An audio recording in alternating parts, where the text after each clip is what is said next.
उत्तर प्रदेशातील मेरठमध्ये मुस्कानने प्रियकरासोबत राहण्यासाठी तिच्या पतीची निर्घृणपणे हत्या केली होती. या घटनेने संपूर्ण देश हादरून गेला होता. त्यानंतर आता तेलंगणामध्ये वर्गमित्र आणि प्रियकरासोबत राहण्यासाठी एका महिलेने तिच्या 3 मुलांची हत्या केल्याचा हृदय पिळवटून टाकणारा प्रकार समोर आला आहे. तेलंगणातील संगारेड्डीमध्ये महिलेने तिच्या प्रियकरासोबत राहण्यासाठी सगळ्या कुटुंबाला संपवण्याचा निर्णय घेतला होता. त्यानंतर महिलेने स्वतःच्या हाताने 3 मुलांची निर्घृणपणे हत्या केली. या प्रकरणी पोलिसांनी 30 वर्षीय रजिता आणि तिचा प्रियकर शिवकुमार यांना अटक केली आहे. तेलंगणातील संगारेड्डी येथील अमीनपूरमध्ये रजिताने तिच्या 3 मुलांना विष देऊन मारल्याचा आरोप होता. रजिता तिच्या प्रियकरासोबत नवीन आयुष्य सुरू करणार होती. यासाठी तिने हा टोकाचा निर्णय घेतला. सुरुवातीला रजिताना जेवणातून विष देऊन मुलांना मारल्याचा आरोप होता. रजिताचा पतीला संपवण्याचाही डाव होता, मात्र त्याने जेवण न केल्याने तो वाचला, असेही म्हटले जात होते. मात्र तपासादरम्यान रजिताने स्वतःच्या मुलांचा गळा दाबल्याची कबुली दिली.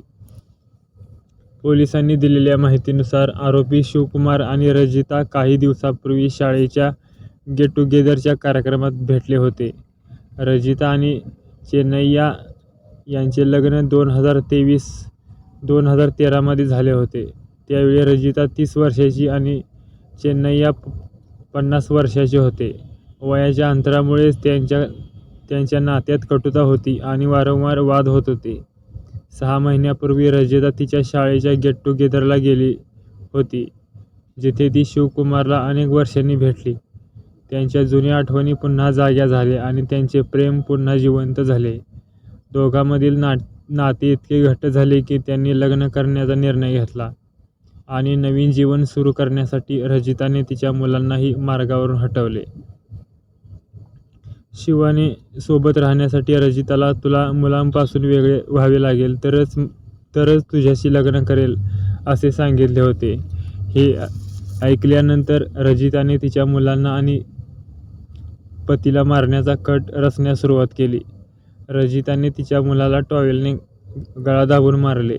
पाण्याच्या टँकर चालक म्हणून काम करणारा चेन्नय्या उशिरा घरी परतला तेव्हा रजिताने त्याला सांगितले की माझ्या पोटात खूप दुखत आहे. दही-भात खाल्ल्यामुळे माझी आणि मुलांची तब्येत बिघडली असे तिने सांगितले. त्यानंतर चेन्नय्या आणि आजूबाजूच्या लोकांनी मुलांसह रजिताला रुग्णालयात दाखल केले. मात्र डॉक्टरांना संशय आल्याने त्यांनी पोलिसांना या प्रकाराची माहिती दिली.